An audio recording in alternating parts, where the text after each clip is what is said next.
Queremos preguntarle primero sobre el tema fiscal y el tema de estos señalamientos que usted hizo a los empresarios sobre la disminución de impuestos. Yo creo que lo motivó que sabe si en este sentido viene una propuesta fiscal que ustedes tengan. Bueno, simplemente fue un debate muy intenso en torno a la ley de ingresos, de un tema que evidentemente a nadie le gusta y a mí tampoco, que es el tema de los impuestos. Sin embargo, me parece que, por una parte, era muy importante desde el inicio, y quizá eso no quedó claro, dejar muy asentada y muy clarificada la idea del enorme problema fiscal que tenemos. El problema fiscal que está enfrentando México en 2009, la baja en los ingresos públicos, es el problema fiscal más grave que haya registrado pues probablemente en medio siglo. ¿Por qué razón? Porque no solo fue la baja en los ingresos derivados de la crisis económica, también la peor en décadas, sino también se combinó con una baja en los ingresos petroleros que no habíamos visto. Es decir, un hueco súbito generado en un año de más de 4 puntos del Producto Interno Bruto. Una decisión irresponsable hubiera sido ignorar esa realidad, pero eso le hubiera traído daños y perjuicios severos a México, porque en primer lugar hubiera provocado de inmediato una baja en la calificación crediticia del país, una pérdida de la confianza en México como un lugar de inversión, una pérdida de un activo fundamental como es la estabilidad macroeconómica y consecuentemente no solo menos flujo de inversiones hacia el país, sino también el riesgo incluso de una salida de capitales ya establecidos en México si el gobierno hubiera optado por un manejo irresponsable en las finanzas públicas. ¿Y qué es un manejo irresponsable en las finanzas públicas? Hacer lo que algunos sugerían, que era simplemente pues no elevar la recaudación y dejarlo todo a déficit público. Un déficit para una economía como la mexicana de ese tamaño, lo único que puede provocar son problemas. Las grandes crisis que México tuvo en el pasado, que se originaron internamente, tuvieron su origen precisamente en déficits fiscales que eran inmanejables. Mi gobierno tomó la decisión de evitar un daño mayor al país a través de un déficit inmanejable y por eso recurrimos a las únicas 3 cosas que se pueden hacer en estos casos. Bajar el gasto público, y lo bajamos drásticamente, por eso la propuesta de cerrar 3 secretarías, por eso también la liquidación de Luz y Fuerza van en esa línea de reducir el gasto, sin contar además con reducciones que estamos haciendo renglón por renglón en la administración pública. 2, sí aumentar el déficit, pero a niveles manejables y que puedan ser soportados por el curso, la evolución misma de la economía. Y 3, aumentar los ingresos, y para ello hay que recaudar impuestos. Ahora bien, en este esfuerzo de recaudación, que insisto, yo comprendo que a nadie le guste, se estaba pidiendo un esfuerzo considerable a toda la población, que para mí desde luego me parece pues lo más difícil y lo más lamentable de este asunto. Pero evidentemente que en ese esfuerzo de recaudación, si se le está pidiendo un esfuerzo a la gente, si se le está pidiendo un esfuerzo a los profesionistas, si se le está pidiendo un esfuerzo pues a todos los consumidores, también había que pedirle un esfuerzo pues al sector productivo y empresarial. E incluso no era un planteamiento que implicara de manera gravosa y específica a todas las empresas, sino había una propuesta que sé que había incomodado enormemente al sector empresarial, que era una propuesta para poner límites a una figura del derecho fiscal mexicano, que es la consolidación, figura mediante la cual durante muchos años empresas en México han realizado ingenierías fiscales que les permiten pagar pues mucho menos impuestos de los que pudieran pagar si no existiera esa figura. El debate fue público, fue muy intenso. Me parece que el sector empresarial actuó con absoluta libertad, fue muy crítico respecto del gobierno, fue muy crítico respecto de la propuesta del gobierno, descalificó ampliamente el paquete, independientemente de que coincidían en varias de las propuestas, como la contribución para el combate a la pobreza. La descalificación fue genérica, intensa, continua, y eso evidentemente pudo haber debilitado también las posibilidades de que la contribución misma al combate a la pobreza, que era muy importante, no solo en términos recaudatorios, sino para corregir en el sentido adecuado el problema fiscal en México. Probablemente la campaña en contra del paquete, impulsada de manera espontánea, desde luego, por muchos sectores, pero de manera pues deliberada por el sector privado organizado en México, pues debilitó mucho las posibilidades de un paquete. El gobierno fue respetuoso de esa libertad y simplemente hice referencia al tema, me parece, por la necesidad también de que la opinión pública conociera lo que el gobierno estaba buscando. Y lo que el gobierno estaba buscando es que efectivamente el esfuerzo fiscal se hiciera entre todos y particularmente que lo hicieran quienes, en mérito de estas prácticas que buscamos modificar en el sistema fiscal mexicano, usualmente pagan menos impuestos que otras. Aprovecho la pregunta para decir, yo no dije que las empresas o que todas las empresas casi no pagaban impuestos. Yo dije que todos debíamos hacer un esfuerzo, lo debían hacer en particular quienes más oportunidades tenemos y en particular las empresas que rara vez pagan impuestos, no refiriéndome a que todas, sino específicamente a aquellas empresas que rara vez pagan impuestos.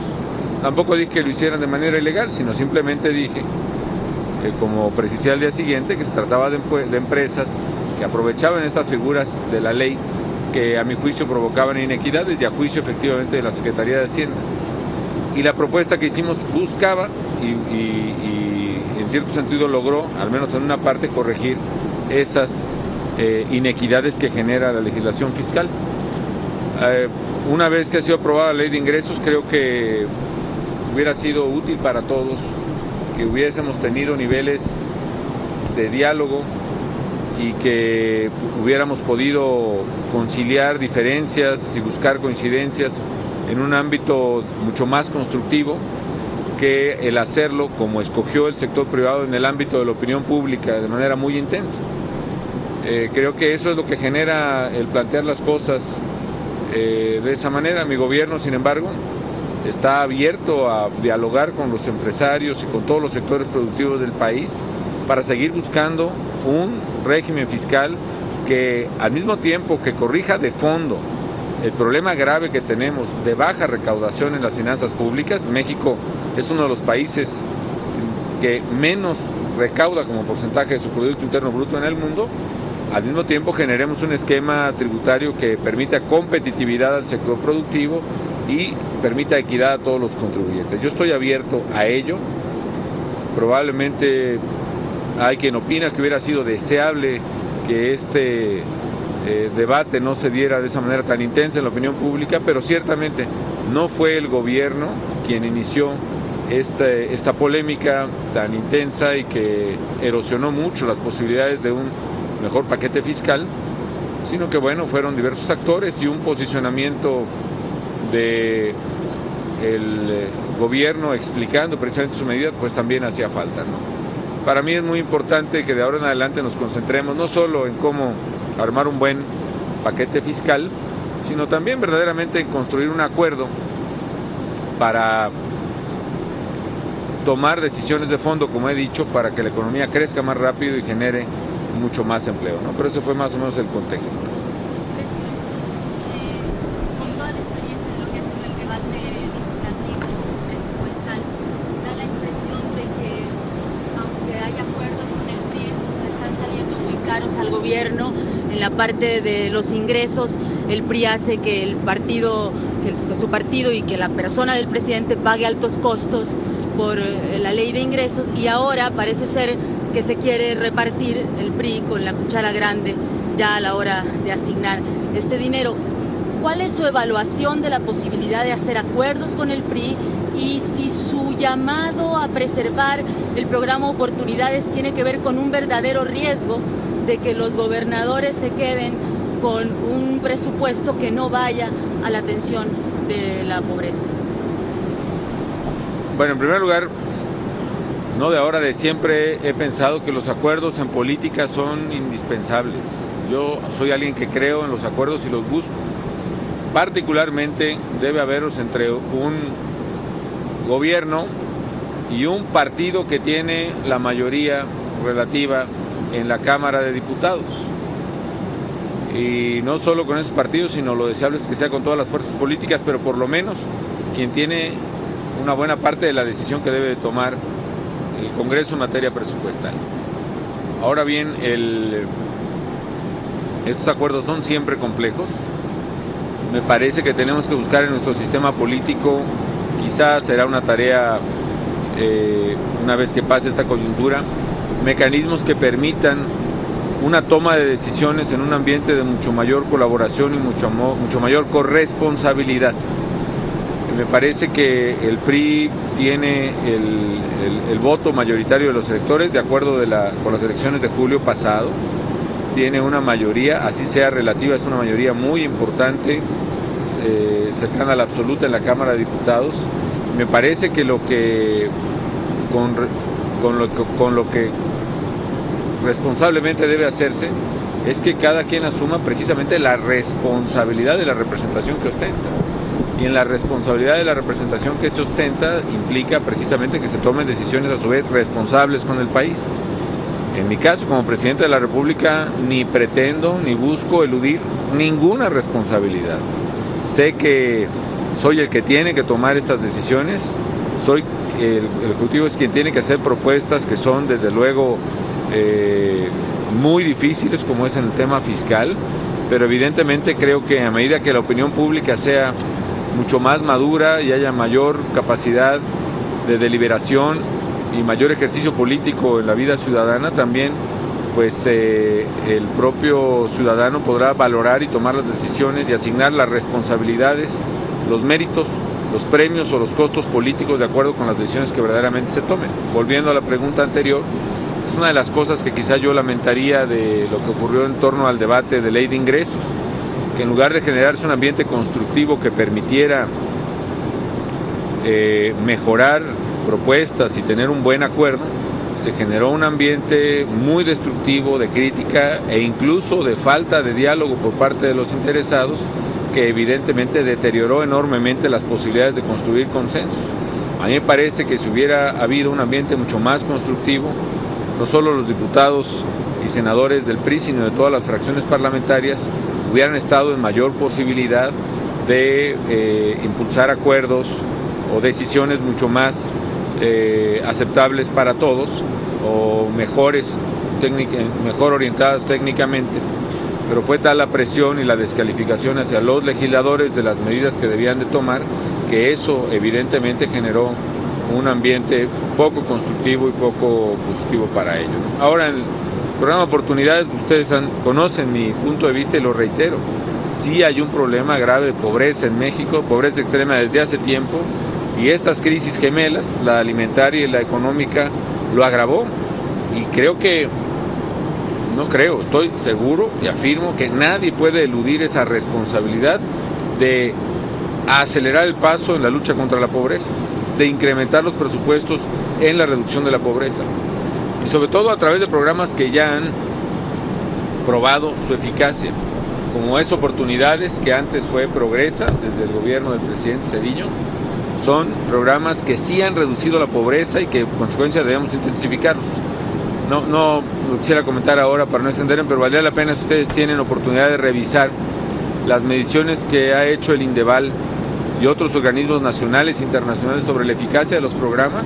Se verá claramente que hay programas que sí contribuyen a reducir la pobreza, es decir, que son progresivos, y hay otros programas que son regresivos y que al contrario son aquellos donde debiéramos reducir el esfuerzo de gasto e incrementarlo donde hay eficacia. Yo creo que Oportunidades es un programa que sobradamente ha demostrado su eficacia, tiene que fortalecerse, y sí, mi temor es que haya una reducción o una erosión del problema, que haga nugatorio el enorme esfuerzo que estamos haciendo en el gobierno y que están haciendo los contribuyentes, y que no produzca el efecto deseado de paliar o mitigar la pobreza extrema que tenemos.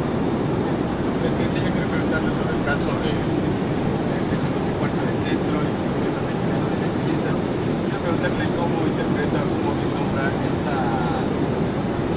uso del mecanismo jurídico de la suspensión sobre el Poder Judicial, sobre el decreto, si no tiene que el movimiento de los institutos pudiera radicalizarse y derivar en violencia, si su gobierno tiene previsto hacer cambios profundos, como llaman a los sindicatos del Estado,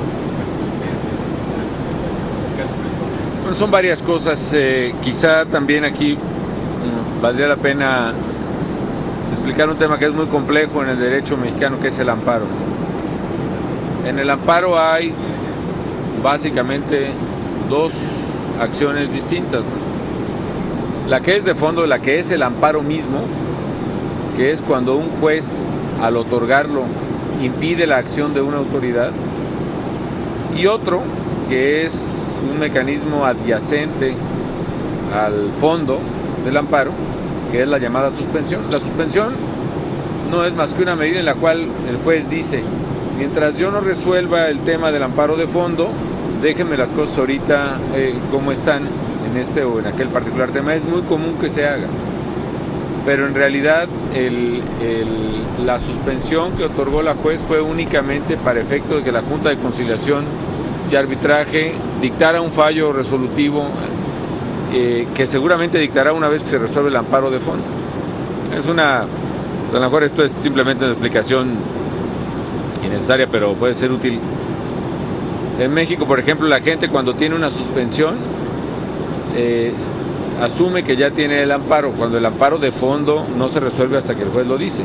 Pero hay gente que, por ejemplo, siente que la van a prender o que no, ya tengo mi amparo, y trae su amparo, y en realidad no es un amparo, sino es una suspensión que a la vuelta de los días o de las semanas termina, porque entonces el juez ya resuelve en el fondo. Eso es más o menos lo que tenemos. En pocas palabras, la suspensión otorgada por la juez es un proceso ordinario, lógico, dentro del proceso de amparo de fondo. No es el amparo mismo como usualmente se conoce, sino simplemente, como su nombre lo indica, es una suspensión.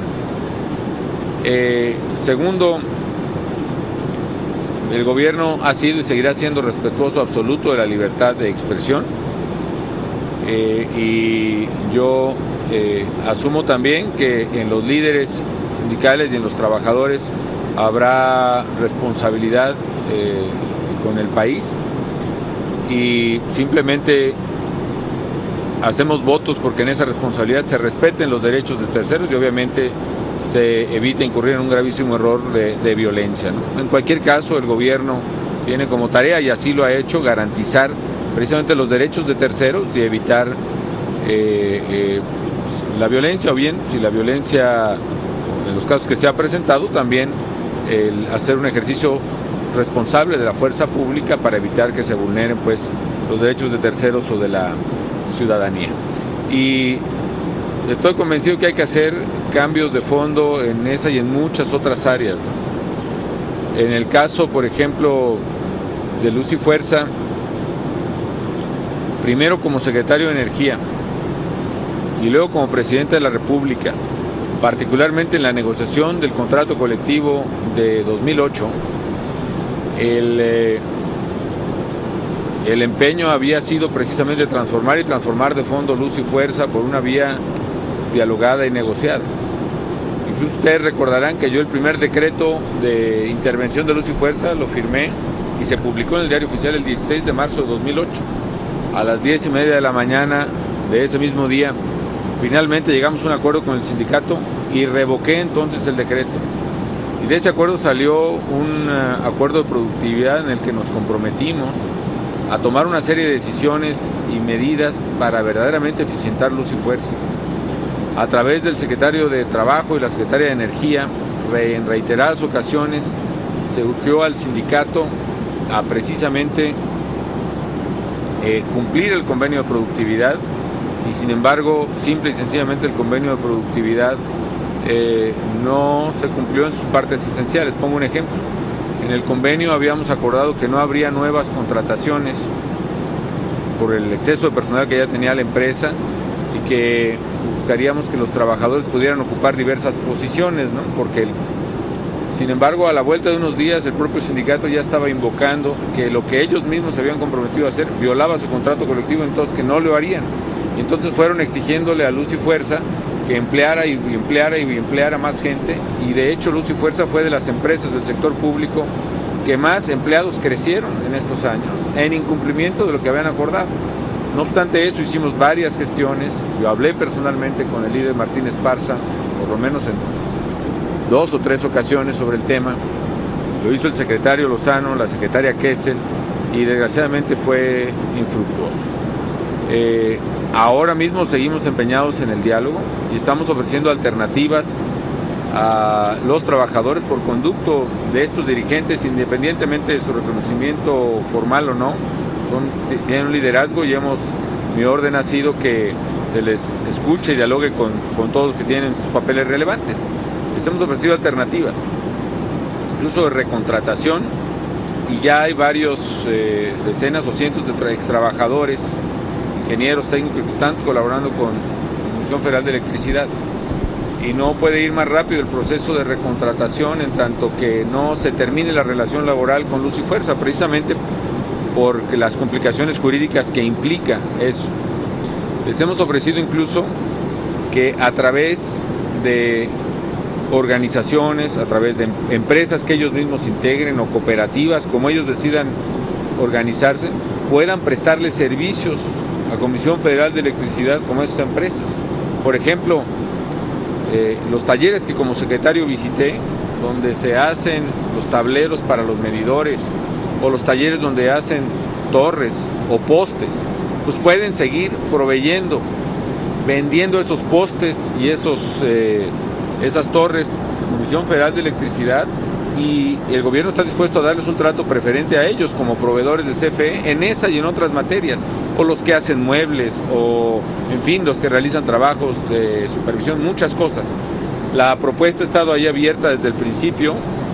Desgraciadamente no ha sido implementada por parte del sindicato y el tiempo pues va corriendo. Sin embargo, yo sostengo la propuesta que se les ha hecho llegar por conducto a los secretarios. Es precisamente generar alternativas de ingreso en condiciones productivas y donde el interés del usuario y el contribuyente se respete, porque la verdad es que aquí parece que estamos discutiendo cuál es el interés del sindicato y es legítimo, cuál es el interés de la empresa y es legítimo, pero aquí también el interés del usuario y del contribuyente es muy importante, y eso tiene que ser considerado en cualquier esquema a futuro de LEDME. ¿Y por qué digo toda esta explicación? Porque evidentemente tendremos que entrar a resolver muchos temas en el sector público, como ya lo estamos haciendo en dependencias o en empresas o entidades, reformas de las cuales he hablado, algunas que ya he propuesto al Congreso, otras que presentaremos. Y en cualquier caso siempre preferiré hacerlo por una vía de diálogo y de acuerdo y de entendimiento, que por una vía tan compleja y tan difícil, por una decisión tan delicada como fue la liquidación de Luz y Fuerza, una decisión a la cual el gobierno fue llevado y presionado, y que llegó un momento en que pues ya no había prácticamente otra alternativa, una vez que se habían agotado las vías de diálogo infructuosamente, y sobre todo que se había pues emplazado al gobierno a prácticamente realizar esta decisión.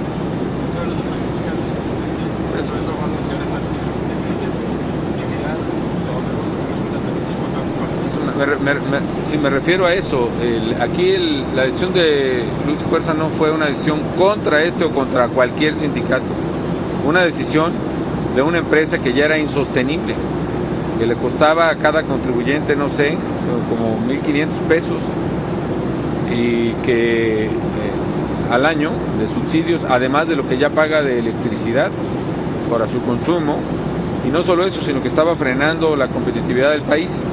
El dato que yo he mencionado en algunos mensajes lo reitero: tan solo los centros comerciales, las fábricas, los talleres, los conjuntos habitacionales que no se pudieron construir o poner en marcha en la zona de influencia de Luz y Fuerza, que a pesar de que ya habían pagado lo que usualmente se les cobra por la instalación, hubieran permitido generar en los cálculos de la Secretaría de Energía hasta 300,000 empleos. Yo conservadoramente he dicho que 100,000 empleos, pero la verdad es que el impacto en competitividad y en finanzas públicas era insostenible. Pero no se trata de una medida ni contra ese sindicato ni contra ningún otro. No es una medida del gobierno, no es una medida contra los sindicatos, es una medida sobre una empresa que era insostenible y por eso se liquidó. Ahora bien, en otras áreas del sector público, donde hay evidentemente la presencia de sindicatos, lo que buscamos y lo que deseamos es hacer procesos de eficiencia, pero que vayan a través del diálogo, el acuerdo, como lo intentamos en su momento en Luz y Fuerza, y finalmente, por desgracia, no lo pudimos hacer. Pero aquí hay una cosa muy clara, la ley protege los derechos de los trabajadores y el gobierno está absolutamente decidido a seguir protegiendo esos derechos de los trabajadores. Eso no implica que sí busquemos procesos de cambio en todos los frentes donde tiene que haber cambio en México, ¿no? Oiga, señor, el tema de seguridad, ¿cómo va su proyecto? ¿Está avanzando? ¿Se está aplicando el Estado de Derecho? Ya habló con el alcalde de Garza García de Nuevo León. Por cierto, ¿qué opinión le merece eso de las voces que dicen que hay que introducir los cascos azules en Ciudad Juárez por la delincuencia? Bueno, la estrategia de seguridad es una estrategia de muy largo plazo, difícil también, pero que está en el sentido correcto. Y de hecho, aunque sigue habiendo muchos problemas de inseguridad en el país, en el caso del gobierno federal, la captura de capos y sobre todo de líderes regionales no ha tenido precedentes, ya ha debilitado formidablemente las estructuras criminales en el país y eso nos ha permitido no solo sostener la ofensiva y el impulso del gobierno federal, sino también ir recuperando poco a poco la autoridad del Estado en muchos lugares donde había sido vulnerada o estaba siendo frágil. Creo que la tarea de largo plazo sigue siendo un desafío, que es la renovación de las policías en todo el país, su modernización y sobre todo su transformación en policías confiables. Y en eso también vamos caminando. El tema de seguridad, por ejemplo, en la percepción de muchos ciudadanos ha dejado de ser el tema más importante del país y a pesar de que las noticias de capturas, de golpes que se dan, etcétera, siguen siendo importantes, quizá ahora se le presta mucho menos importancia, ¿no? Por ejemplo, un tema sensible, muy sensible para los ciudadanos, que son la ola de secuestros que surgieron en el país, sobre todo el año 2007, 2008 y parte de 2009.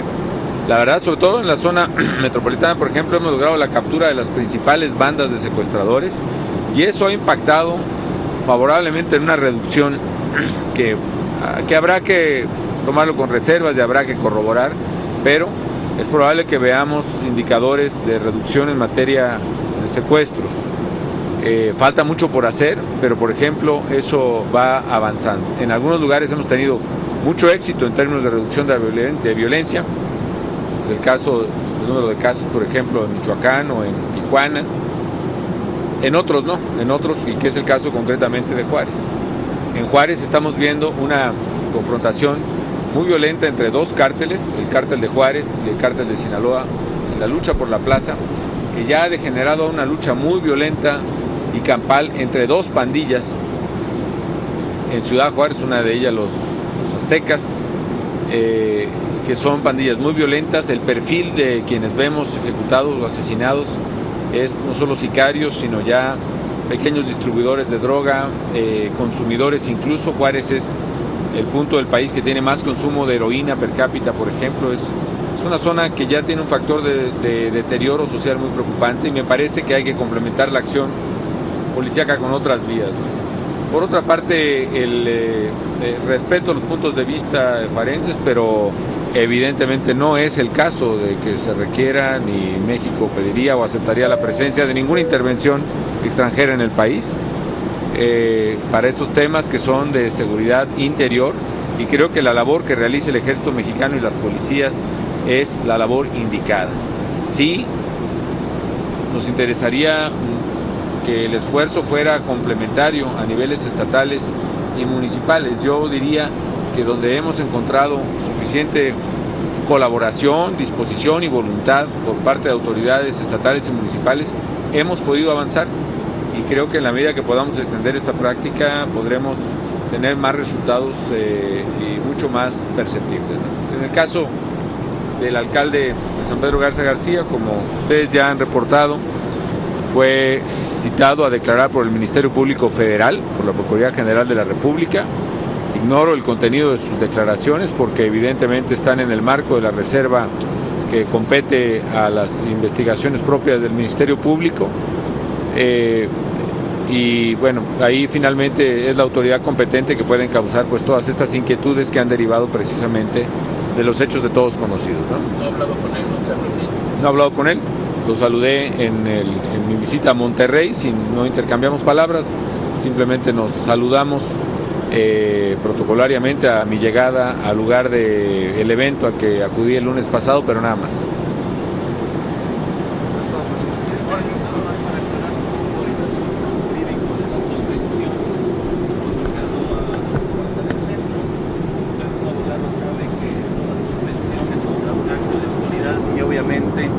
Beneficia por violación de garantías individuales, ¿no? Es lo que maneja la figura del amparo y obviamente el preámbulo, que es la suspensión provisional y definitiva.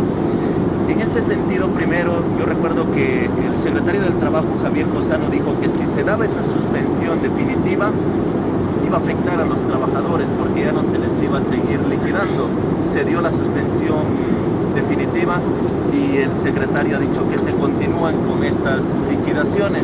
¿No es un poco ir en contra de esa decisión judicial? No, el tema es complejo, efectivamente, y creo que su pregunta refleja la complejidad del asunto en términos técnicos. Quizá una cosa que confunde mucho es la palabra definitiva. La suspensión es definitiva, pero hasta que el juez resuelva, en este caso la juez, el asunto de fondo. Entonces es definitiva hasta que se dé la sentencia de amparo propiamente, o se dé o se niegue el amparo propiamente, por lo cual, aunque su nombre sea definitivo, tiene un carácter acotado en el tiempo, ¿no? Segundo, los peticionarios solicitaron suspensión, amparo y suspensión, entre otras, contra varios actos. Una era contra la resolución de la Junta que da por terminado el contrato, y otra, por ejemplo, suspensión y amparo contra el pago de las liquidaciones. La juez concedió la suspensión contra la resolución final de la Junta que da por terminado el contrato, pero no otorgó la suspensión respecto de las liquidaciones.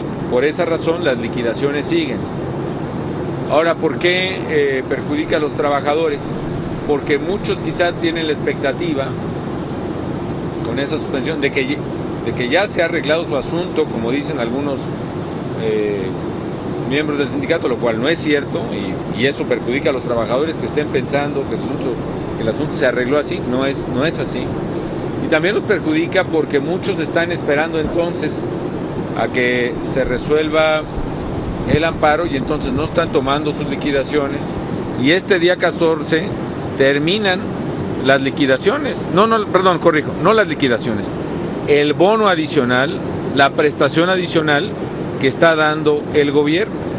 Entonces, en ese sentido perjudica a los trabajadores, porque si a algún trabajador se le genera la expectativa de que ya le obsequiaron el amparo al sindicato, lo cual no es cierto, no va a recoger su liquidación de aquí al sábado, y si no recoge su liquidación, pues va a perder casi el doble o otro tanto de lo que legalmente estamos obligados a darle, ¿no? Sí. Pues termina el día 14 el pago de la compensación adicional. Después del 14 seguirán las liquidaciones, pero seguirán en términos de lo que está luz y fuerza obligada en términos de ley, que pues son 3 meses, 20 días por año, prima vacacional, etcétera, y otros rubros, pero no la compensación que casi duplica la indemnización, y por eso pierde el trabajador que no la recoja, ¿no? Oye, perdón, en este tema, de acuerdo, van como 22,000, un poco más de trabajadores que cobran su liquidación. ¿Iba dentro de los planes del gobierno federal esta cifra? Porque si ya se está acabando esta gran compensación, que era una gran oportunidad. Sí, desde luego, incluso el hecho de que se haya rebasado la mitad de los trabajadores liquidados, que era más o menos el umbral que se había calculado por parte de la Secretaría del Trabajo, es positivo. Entonces, digamos, un escenario positivo que había estimado la propia Secretaría del Trabajo era que hacia el final, hacia el día 14, se pudiera alcanzar más o menos la mitad de las liquidaciones y ya se ha rebasado esa cifra. Obviamente que cualquier trabajador que posteriormente pida su liquidación se le dará lo que por ley le corresponde, pero ciertamente nada más. Bien.